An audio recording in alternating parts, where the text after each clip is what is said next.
it-tokki tal-arloġġ, id-daqq tal-qniepen, in-noti tal-orgni, ir-ritmu tal-ħajja fi żmien il-kavallieri u llum.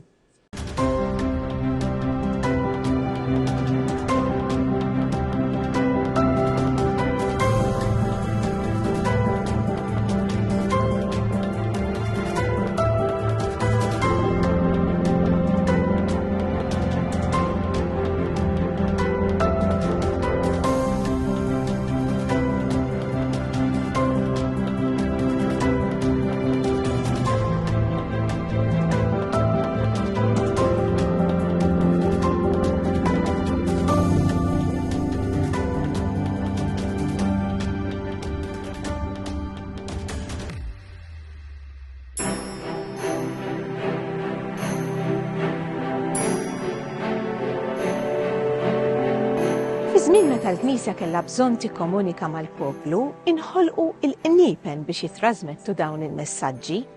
Il-Konkatedral ta' San Ġwan kellu l-lussu li jkollu set qniepen iddedikati għall-arloġġ. Kienu set qniepen separati mill-oħrajn u dan għaliex l-ordni kellha l-flus illi tagħmel dan. Fil-fatt il-Konkatedral ta' San Ġwan huwa l-uniku knisja fil-belt illi għandha arloġġ idopp.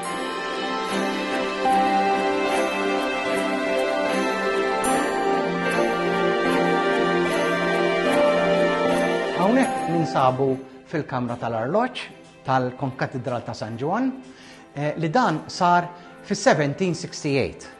Imma dan fis-1768 għaddew 180 sena minn meta kien ġie mibni l-Konkatedral innifsu, allura nifhmu li dan maħux l-ewwel wieħed li kien qiegħed hawn.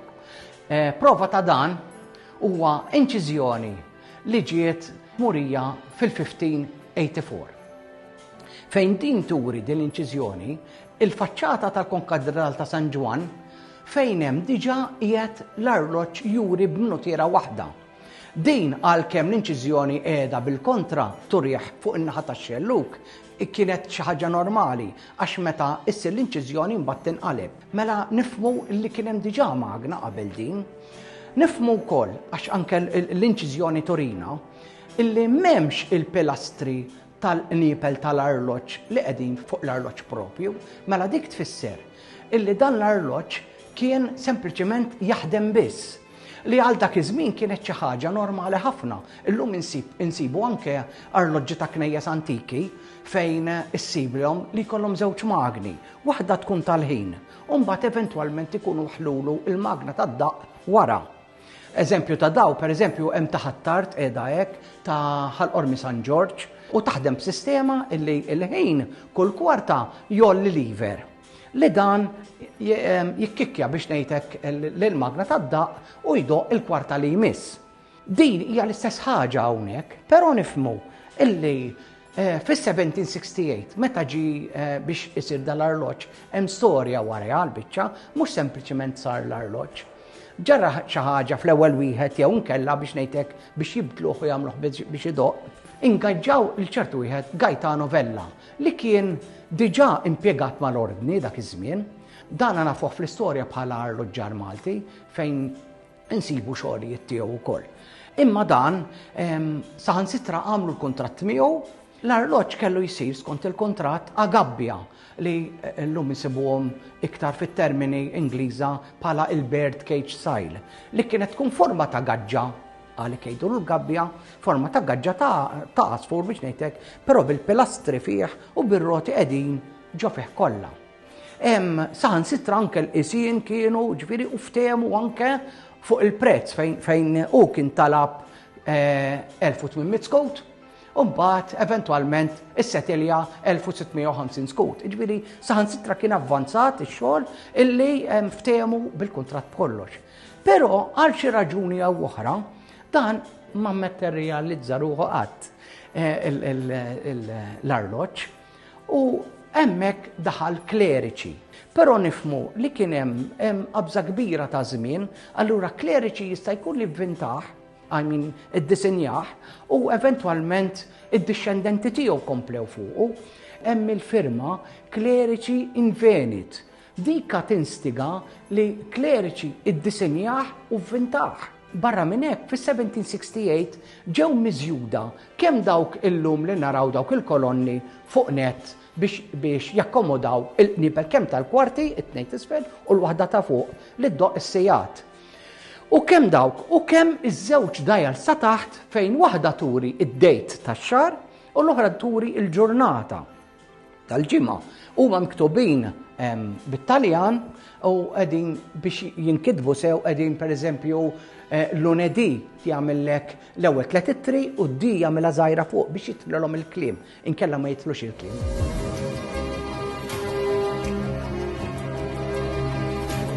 Dak iż-żmien ma kienx hemm il-minutiera l-kbira li nafu llum tal-minuti fuq il-faċċata tal-arloġġ, imma kien hemm biss il-minutiera żgħira li hija the hour hand biex ngħidlek li tur sigħat biss. Aħna naraw fuq il-kwadrant naraw illi id-diviżjonijiet bejn numru ieħor normali ta' arloġġ naraw 5 għaliex għax aħna noddu l-minuti.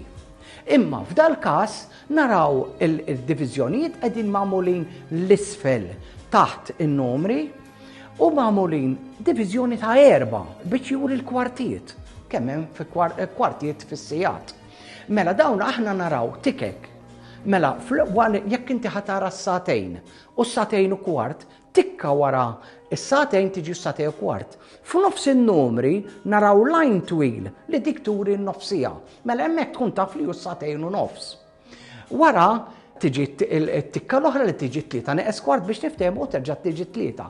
Mela inti jessaċ jekk tħares leħ dejjem taf x'inhu anke jekk inti taqrah. Il-minutiera l-kbira narawha kbira u forma ta' ħuta kif dejjem jgħiduli. Minħabba li l-minutiera tanti kbira li toħloq pis lejn waħda kieku għamluha dritta biss, allura għamluha iktar twila bid-demp wara biex iservi ta' kontrapis u tkun ibbilanċjata l-minutiera. Kif qedtilkom il-nipel ta' fuq, it-tnejn iż-żgħar huma tal-kwarti fejn jalternaw, ġifieri, u kwart se jdoq ampina waħda. U nof se jdoq fuq it-tnejn, tin-ton. U mbagħad naturalment l-ampina ta' fuq hija l-ampina tas-sija fejn nisimgħu boing boing. Mela, jekk kienu 3 ħan nisimgħu 4 kwarti, tin-ton, u 3 tal-kbira, boing boing boing. Dik tfisser li hu 3.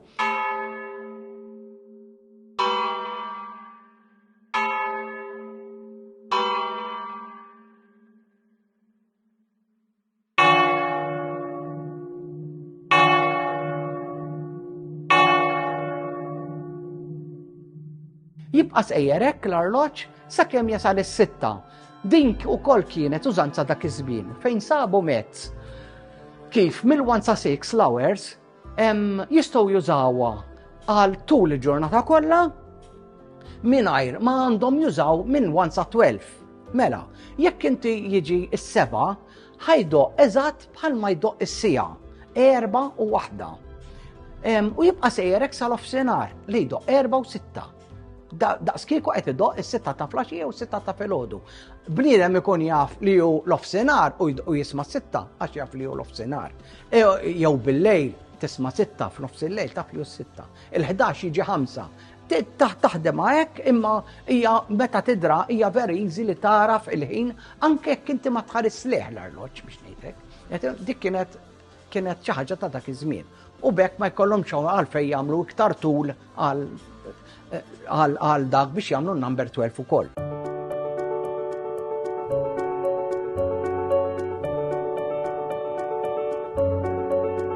Mhux kulħadd kellu l-lussu li jkollu arloġġ ġo daru u allura l-arloġġ tal-Knisja kien il-punt ta' riferiment fejn wieħed kien irid jikkonsulta mat-torri tal-arloġġ, jikkonsulta mal-arloġġ biex jissinkronizza ħajtu mal-ġurnata tal-ġimgħa mal-ġurnata tax-xahar. Naturalment, knejjes fil-belt hawn kemm trid, però l-ebda knisja fil-belt m'għandha arloġġ. Ir-raġuni hija li l-arloġġ ta' San Ġwan kien jinstema' minn San Pawl, kien jinstema' minn San Dominku, minn diversi knejjes li hawn, allura ma kienx hemm il-bżonn li wieħed jonfoq biex jikkummissjona arloġġ meta inti ta' San Ġwan tisimgħu sew.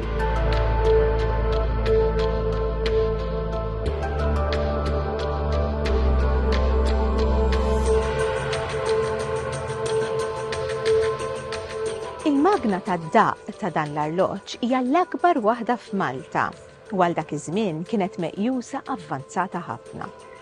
Inqisu il dana kien arloġġ li jieħu l-ħabel kull jum. Dan huwa 24-hour clock biex ngħidu hekk. Allura letteralment is-sakristan jew min kien ikun inkarigat kien irid jagħtih il-ħabel kull jum. U eventwalment dina hija biċċa ġeħ ta' ras. Speċjalment daw iż-żminijiet tal-lum, imma qabel kienet tkun xi ħaġa faċli għax letteralment qabel jekk kienu sagristan jew xi ħadd ieħor letteralment kienu jgħixu fil-konkatedral, allura kienet tkun parti mix-xogħol tagħhom li filgħodu l-ewwel xogħol dak huwa smajnieh jikkarga bħalissa pereżempju, qed jikkarga hija terminu biex ngħidu hekk qed jipprepara biex idoq. Biex il-ħin kull kwarta jolli liver biex kull kwarta idoq kif qed insemmu aħna. Dak iż-żmien kien ikun jagħtuh il-ħabel hekk, issa da żmien sar jingħata bl-elettriku. Jien għamilt invenzjoni tiegħi fis-sena 2008, ilu naqra. Imma minn dak iż-żmien bqajt nieħu ħsiebu dejjem u issa sar jieħu l-ħabel waħdu mingħajr l-ebda preżenza tan-nies li jkunu hawn biex jagħtuh il-ħabel bl-idejn. Eventwalment issa ħanaraw ħedoq.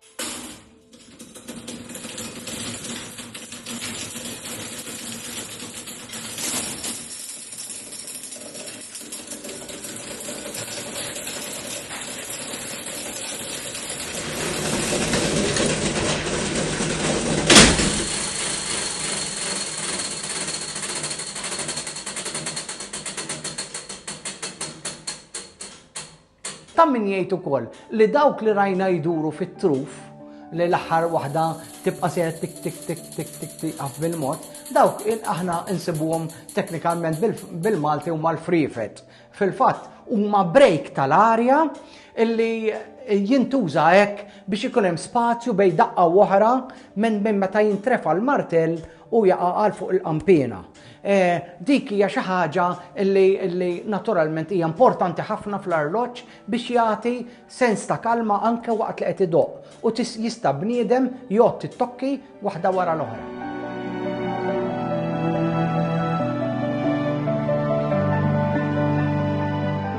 Bastiano Vos li għamel nipen tal-arloġġ 1619 huwa fost l-eqdem traċċi li għandna ta' fonditur tal-ordni u ekku ħadem daw it-tlet nipen fi żmien il-Gran Mastru Alofio da Vinjakur. Jiġifieri minn din il-perspettiva qegħdin naraw li tal-arloġġ huma eqdem nipen l-oħrajn.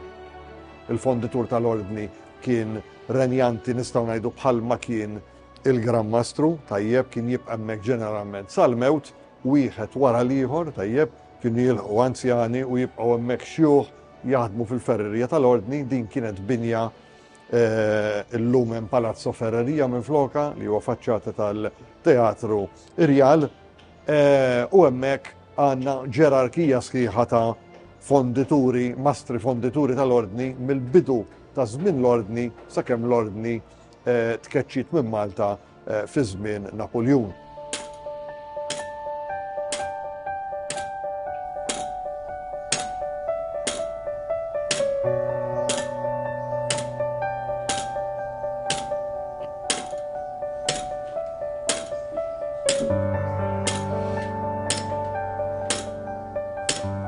Dan għandu żewġ magni. Din il-magna li hawn ħdejja hija l-magna tal-ħin.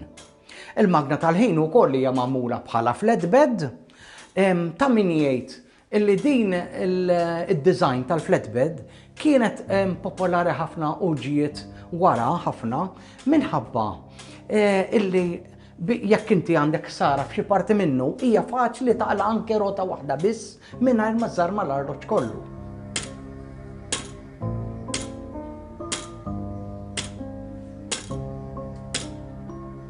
Kull mandu hawnhekk biex jaħdem għandu 3 roti biss li hija meravilja biex ngħidlek mekkanika toqgħod tqis għal dak iż-żmien u l-età li għandu sewwa.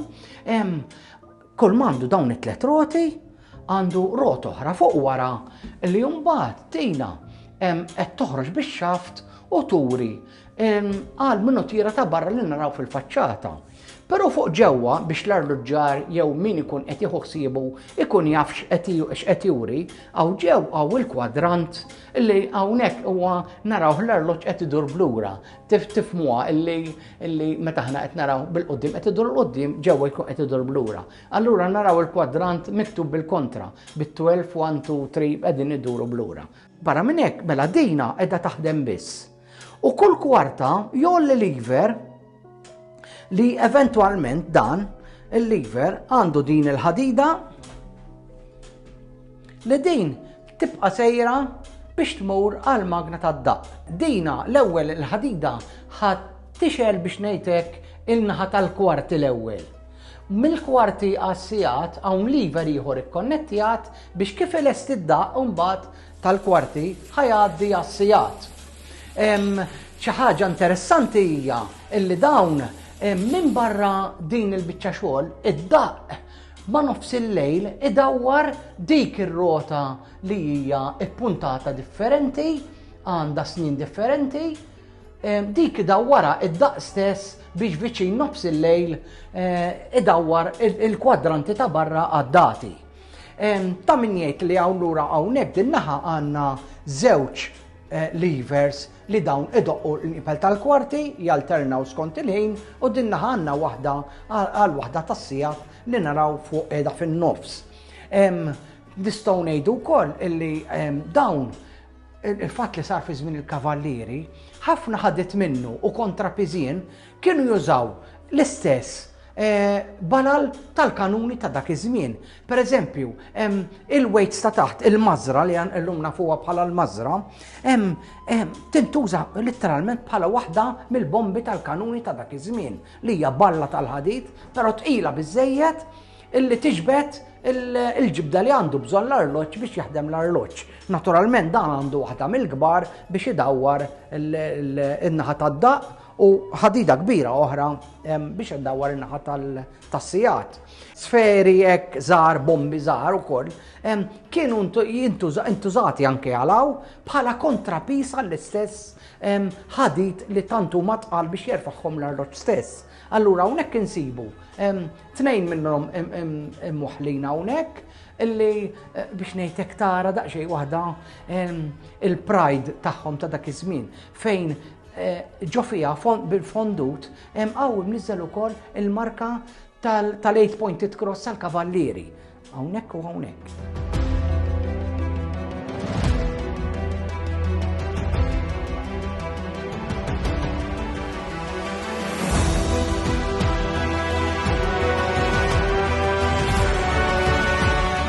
Bħala manutenzjoni għadni nieħu ħsiebu jien u biex ngħidlek kif tgħid l-expression jisu jiġi jisu l-bejbi tiegħek, imma ma jirrikjedix ħafna xogħol għalkemm massiv xorta hemm attenzjoni fih. Pereżempju, il-ħin huwa ivarja ħafna minħabba li għaddu bil-pendlu l-antika ta' dak iż-żmien. Ġili meta niġi kuntattjatu jgħidu li jisma' għandu minuta ta' jiena għalija dak hu nur. Mikollu minuta l-ewwel hemm, għax meta tqis l-età ta' dan l-arloġġ li jkollok minuta l-ewwel hemm varja. Meta għandek il-sħana u l-kessa ta' sajf u xitwa, ivarja l-ewwel hemm, allura trid toqgħod tiġi tirranġah accordingly kultant f'kull perjodu ta' żmien.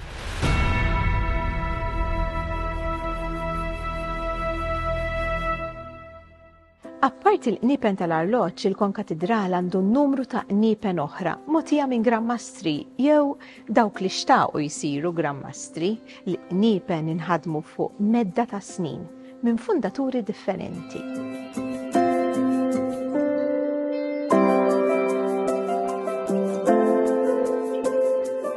Il-qniepen l-oħrajn l-eqdem li immorru għas-sena 1636. Ġifieri hawnhekk qegħdin nitkellmu l-aħħar żmien tal-Grammastru De Paul u l-bidu eżattament qabel biex ngħidu hekk il-Grammastru Jean Paul Lascaris Castellar.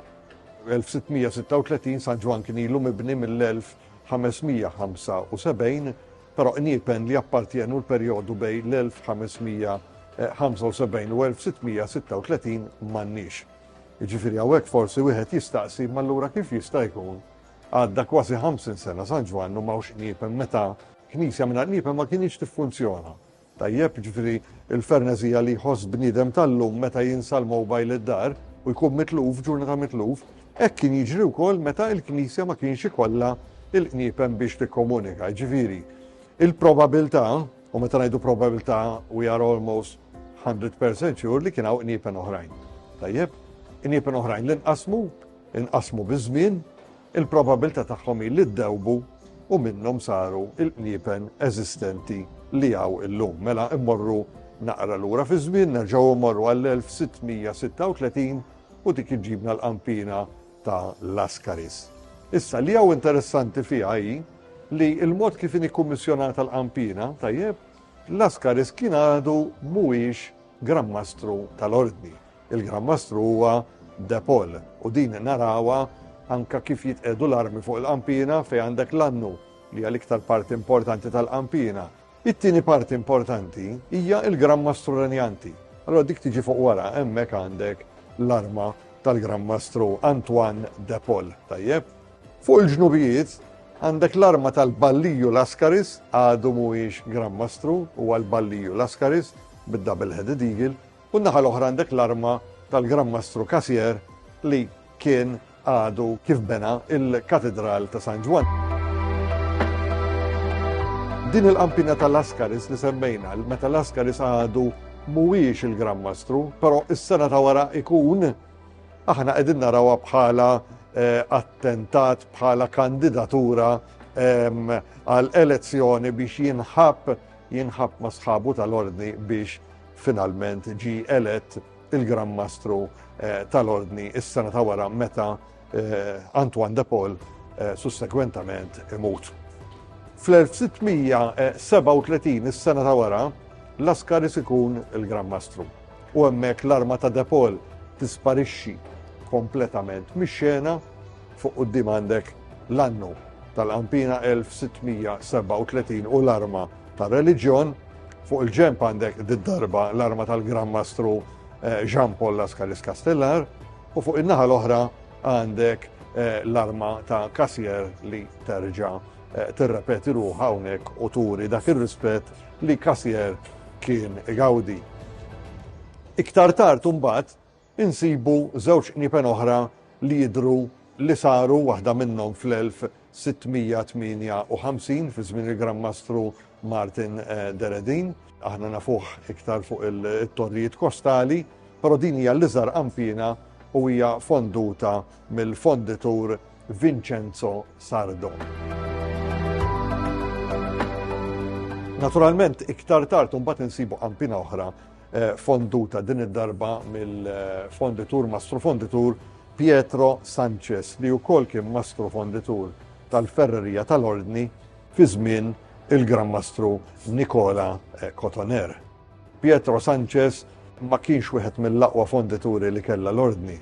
Infatti sakemm jiġdu dokumenti li għandna fil-preżent, Sanchez kien l-uniku wieħed li kien tkeċċa mill-Ferrerija tal-Ordni għax ix-xogħol tiegħu ma leħaqx il-livelli mixtieqa.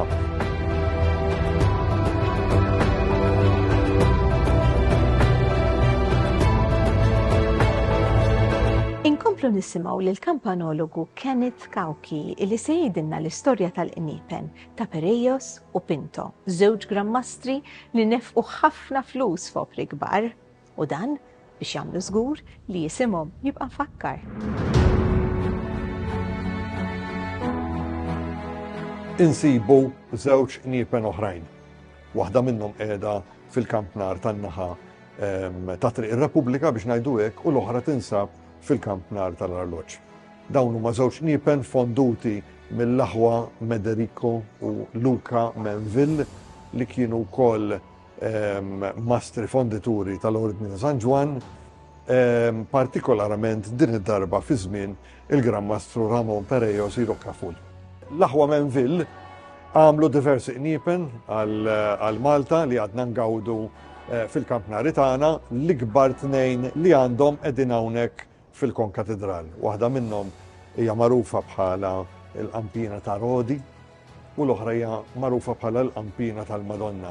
Li hemm interessanti fihom li t-tnejn huma imħallsin mill-Gramastru Perejos u saru kontemporanjament ma' l-arazzi monumentali li hawn fil-katedrali, ġifieri hawnhekk qegħdin naraw il-Perejos letteralment qed ixerret il-flus, nqisu li dawn ma' żewġ kniepen pjuttost kbar, jiġifieri isek qed tgħid għandek bżonn tikkomunika ma' poplu u x'għamilt biex tikkomunika aħjar minn butek għamilt xi ħaġa ikbar biex tinstema' aħjar biex il-poplu se jħoss id-differenza u inti tikseb il-punti mal-poplu. Ġifieri din hija kollha idjoma politika, kollha mezzi politiċi biex l-ordni bdiet tiffjorixxi għal mod kif ridet tiffjorixxi.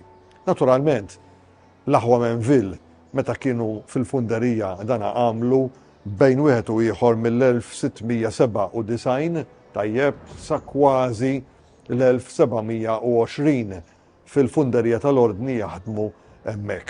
U magħhom kellhom tifel jgħinhom fil-funderija u jilgħab fir-ramel mal-ħaddiema, eċetera, u jara l-tzijiet għax kien propju naputi tagħhom jara l-tzijiet tiegħu jaħdmu fil-funderija. Dana ma kien ħadd għajr Aloisio Buxu. Li iktar tard insibuh il-mastru fonditur li ħa over wara t-tzijiet tiegħu Menville li għamel propju din il-qampina enormi li għandi fuq rasi.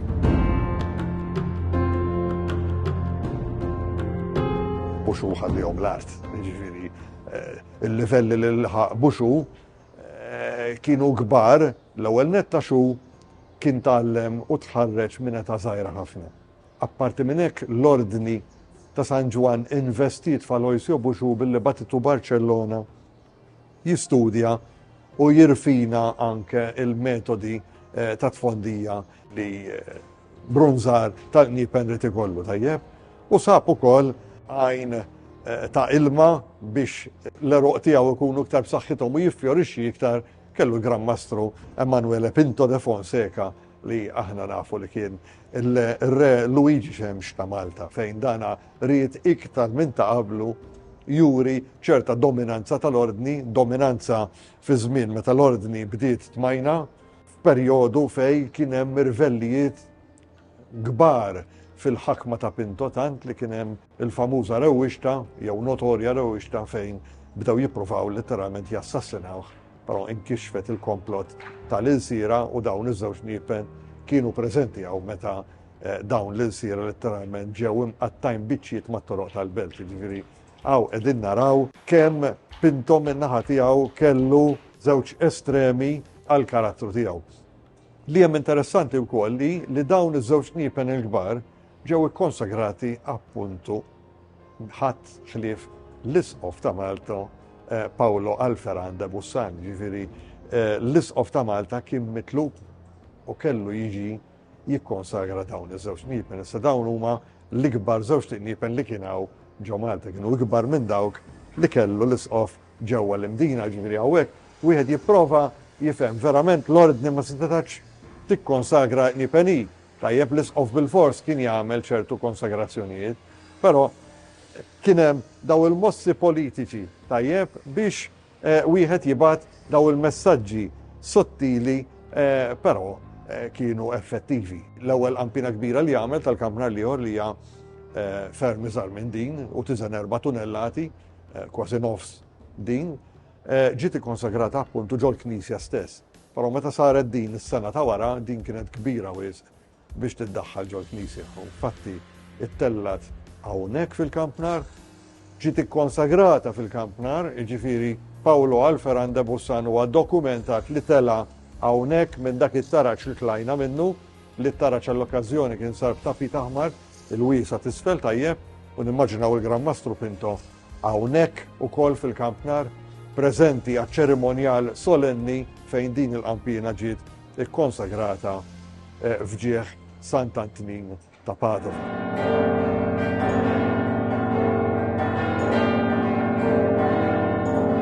Jekk nippruvaw nagħmlu reżumé tas-sitwazzjoni x'mużika għandna fil-Kampnari ta' San Ġwan, aħna hawnhekk għandna dak li ngħidulu diatonic scale in the key of G natural.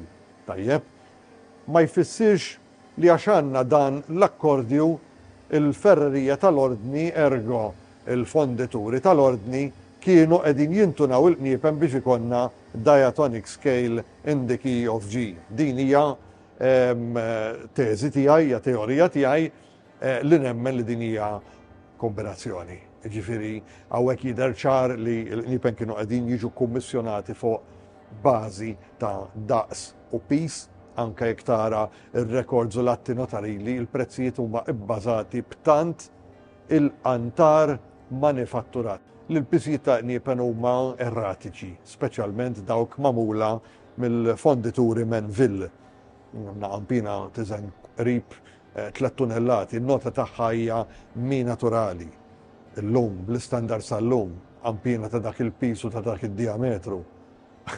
Tkun sibimol easy ġiviri li hija ħafna pis għal xejn, inkluż il-qampina li għandi fuq rasi, qampina kbira, qampina tqila, in the key of G natural, qampina ta' dal-pis u b'da diametru, suppost bil-metodi tal-lum tkun fa' naturali.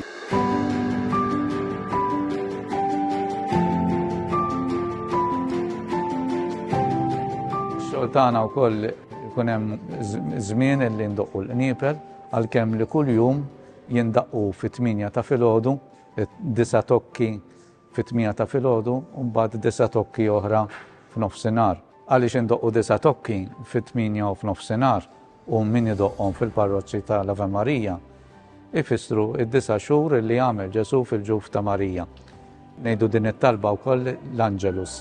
Propju fit-8 ta' filgħodu u nofsinhar hija drawwa sabiħa min jgħid it-talba tal-Angelus. Imbagħad indoqqu wkoll għall-quddies. Normalment indoqqu 15-il tokk għall-quddiesa matul il-ġimgħa u 30 tokk għall-quddies tal-Ħadd. Imbagħad fil-festin jindaqqu l-moti. Fir-Randan u fl-Avvent indoqqu tan bom ngħidulu. Wara t-tokki, wara 9 tokki, fil-nar ta' Ħadd indoqqu tan bom. Jew għall-quddiesa kantata l-istess. Minflok mota bil-qniepel kollha f'daqqa. Jew tibda waħda ovvjament, meta tingħata l-barka mbagħad indoqquhom kollha f'daqqa. Imma meta nkunu qed indoqqu il-moti għall-quddiesa dejjem inżidu waħda. Tibda żgħira mbagħad it-tieni, t-tielet, skont kemm tkun ikbar il-festa jindaqqu iktar qniepel.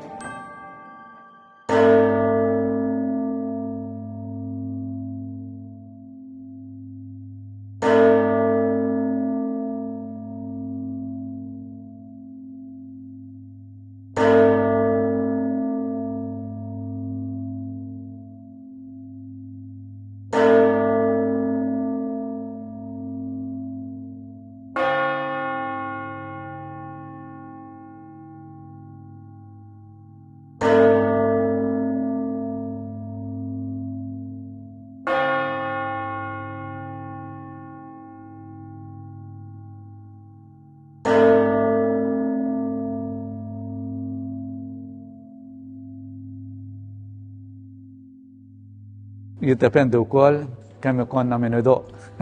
Għax illum kull ma mmorru qed jonqsu dilettanti, allura mhux qed insibu biżżejjed nies li jidoqqu l-qniepel. Jiena naħseb li għad jiġi żmien li nagħmluhom bħal barra minn Malta u jindaqqu bil-mekkanarju, bil-mazza.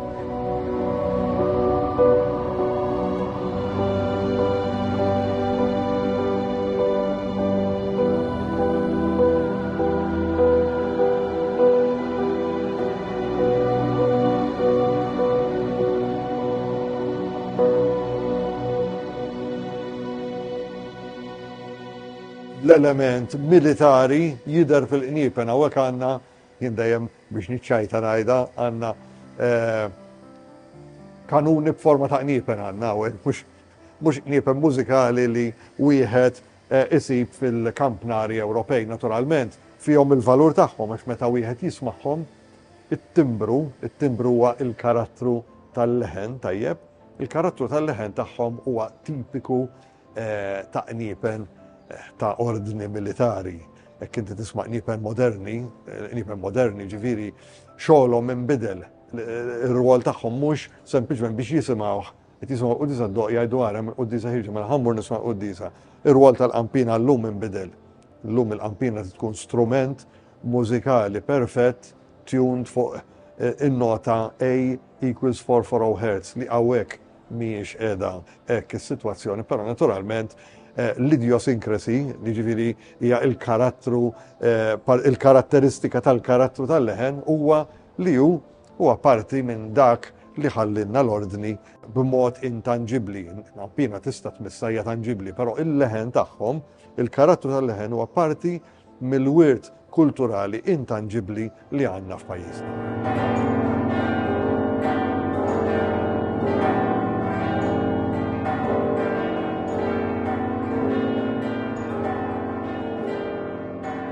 Li għaw interessanti fil-qampina kbira ta' Buxun, il-qampina kbira ta' San Ġwan, hija l-iskrizzjoni medjevali li teżisti fil-Mali Groove, fil-parti ta' fuq tal-qampina. Dini għal-kemm hija skrizzjoni komuni fl-Ewropa, ġifieri jekk mur f'katedrali Ewropej fuq nipen medjevali se ssiba komuni, mill-perspettiva Maltija, kampanoloġika Maltija, ara kemm għandna nipen f'Malta. Din tinsab fuq din biss. Din l-iskrizzjoni konvoko arma I summon the arms. L-ordni kienet ordni militari tajjeb. Sinjo dies, jiġifieri meta tisma' leħni jiena qed nuri l-ġurnata, l-importanza tal-ġurnata. Noto oras, jiġifieri meta tisma' leħni inti tkun taf il-ħin.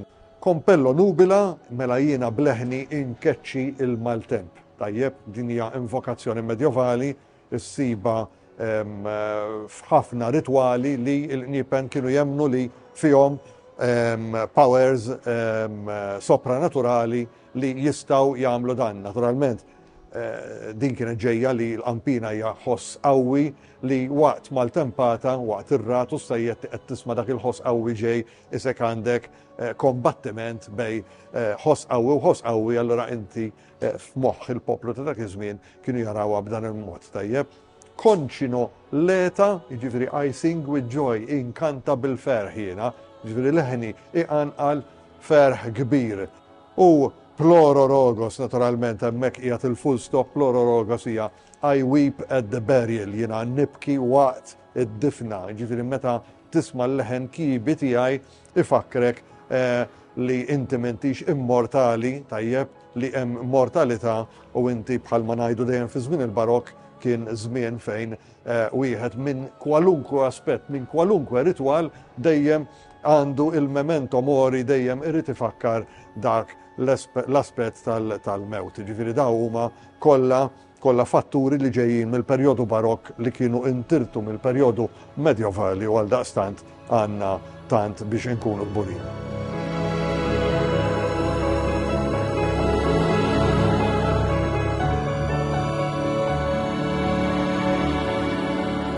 Dawn l-emozzjonijiet li jafu jwasslu l-qniepen jingħaqdu man-noti tal-orgni, il-ħoss sinonimu ma' funzjonijiet reliġjuż importanti.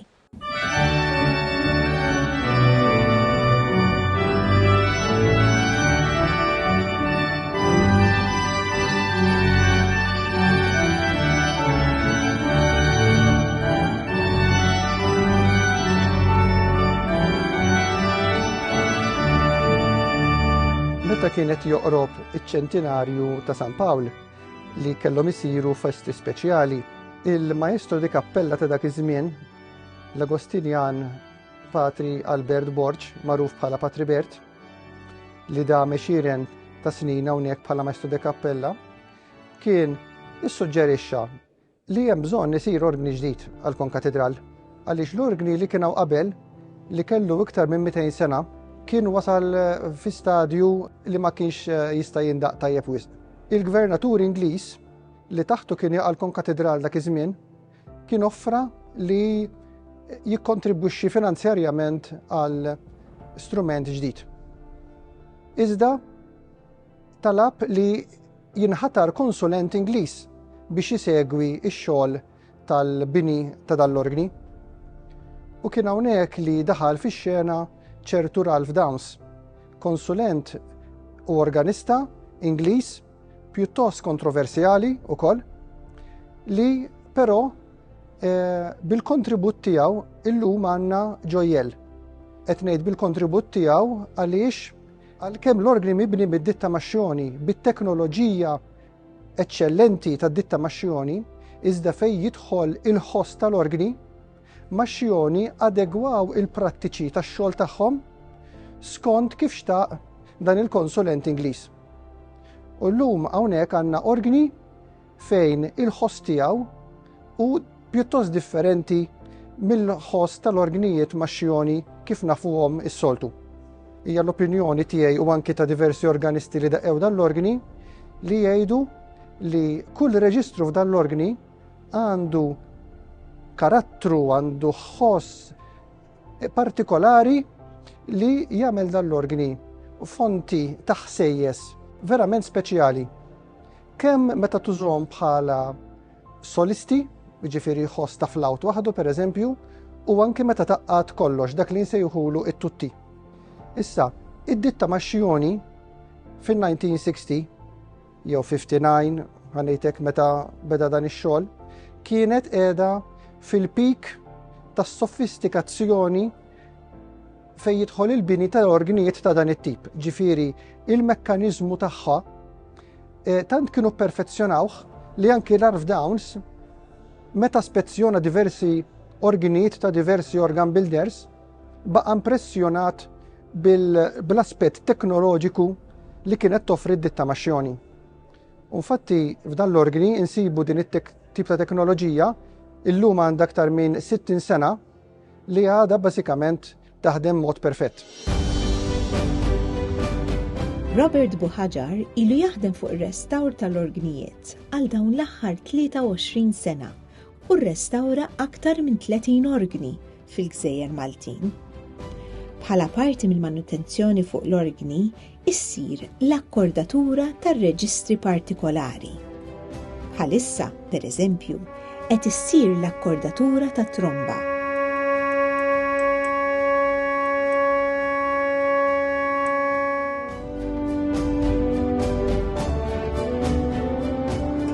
U din hija l-akkordatura tar-reġistru msejjaħ bombarda.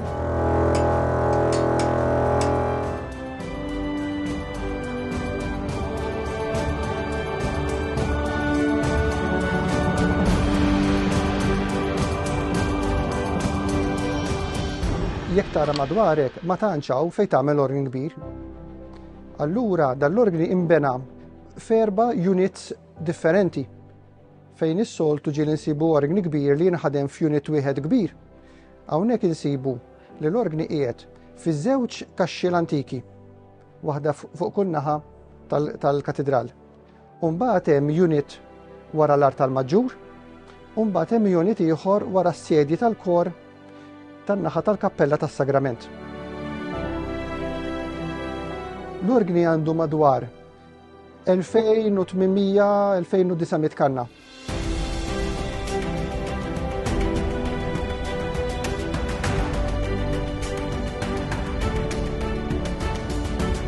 Dan l-organi jaħdem bis-sistema elettropneumatika. Dan ifisser li meta organista jafas nota fuq l-organi minn ġol konsol jgħaddi kurrent elettriku li jasal fil-unit partikolari tal-organi u hemmhekk jattiva solenoid. Solenoid huwa apparat li jibdel kurrent elettriku f'moviment.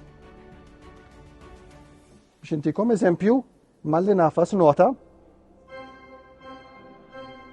qiegħed nibgħat messaġġ ta' kurrent elettriku lejn l-organi. U l-organi, is-solenoid, iħaddem l-apparat pneumatiku tal-organi u dan idoq.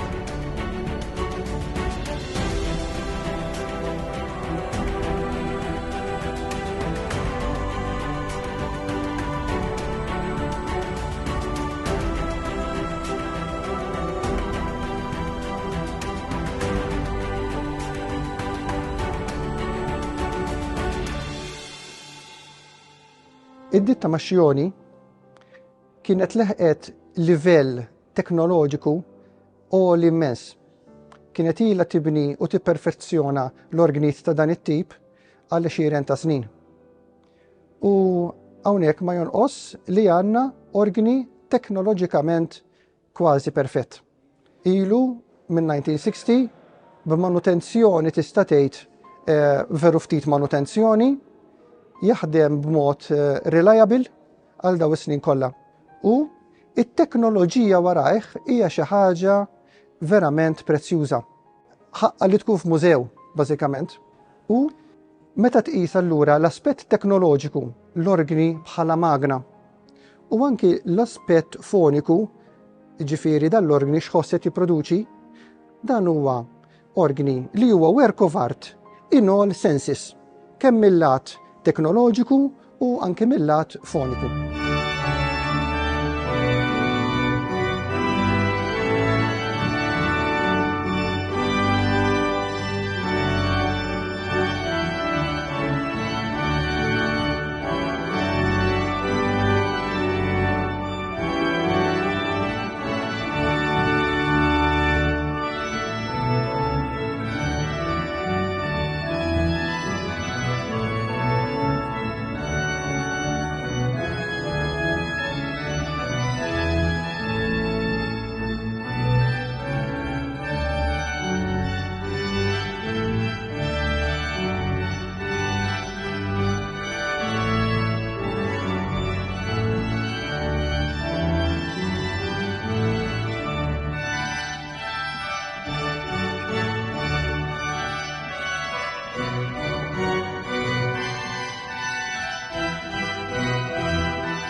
Fl-episodju li jmiss nistidinkom terġgħu tkunu miegħi biex għall-aħħar darba nerġgħu nidħlu fil-konkatedral flimkien sabiex intemmu il-vjaġġ tagħna f'dan it-tempju meraviljuż.